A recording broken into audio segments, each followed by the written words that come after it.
si Jane Santos from NUR25B Cluster C, and I'll be doing the assessing the patient and coughing and breathing. So good day, ma'am. I am the assigned nurse for you today. I am Cristy, and may I know your name and your date of birth, please?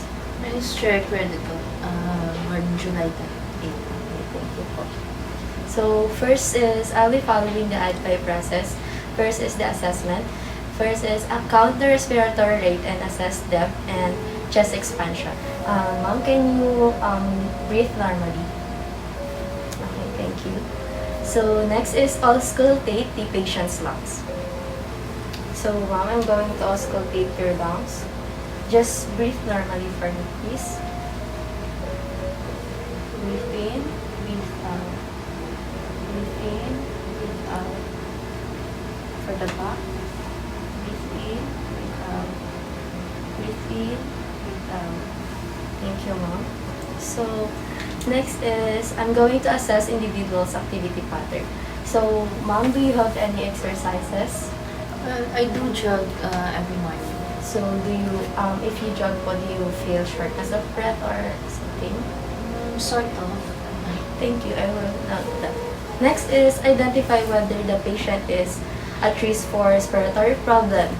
So, may I ask also a question, ma'am, if you smoke or you... Okay, thanks. So, next is, I'm going to check the patient for pain or other factors that may limit the respiratory effort. Ma'am, do you have any chest on your pain whenever you walk or... Wala naman. Okay. Do you have any allergies? Okay, thank you.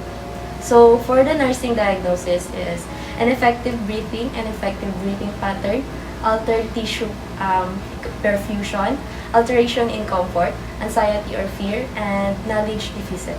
So, I'm going proceed to the planning. First is plan or relief of patient. Next is plan appropriate time and frequency for time procedure. And I'm going to proceed the implementation. I'm going to perform the hand hygiene.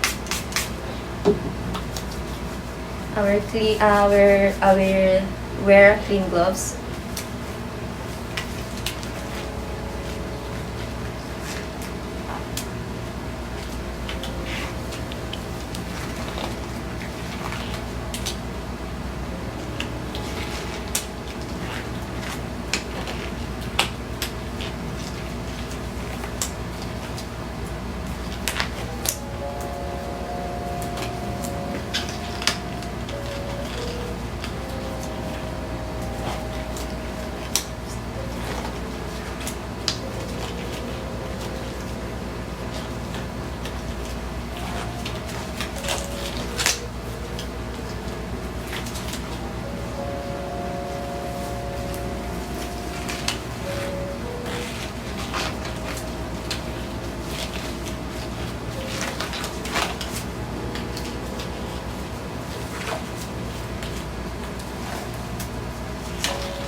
Next is I'm going to explain the purpose of the procedure to the patient.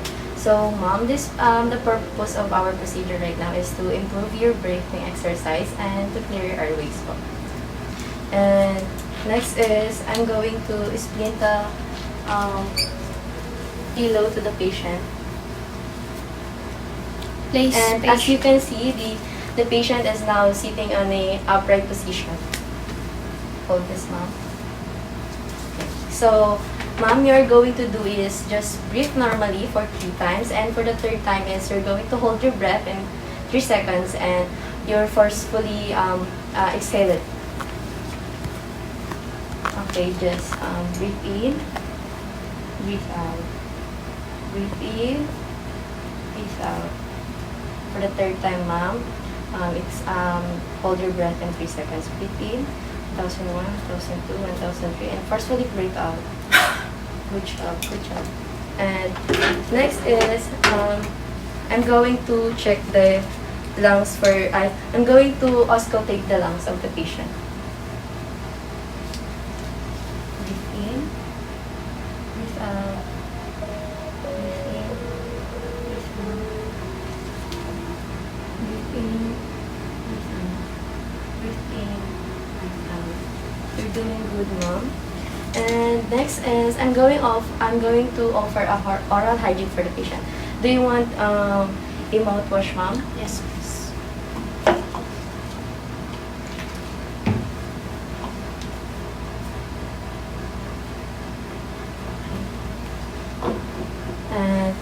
And after that, we're going to repeat the deep breathing and coughing so that you can clear your lungs of a secretion or as ordered of the physician. So I'm going to remove the gloves and perform hand hygiene.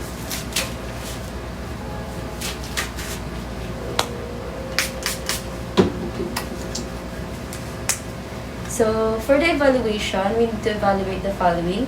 The respiratory rate may equal or less than the rate before the procedure.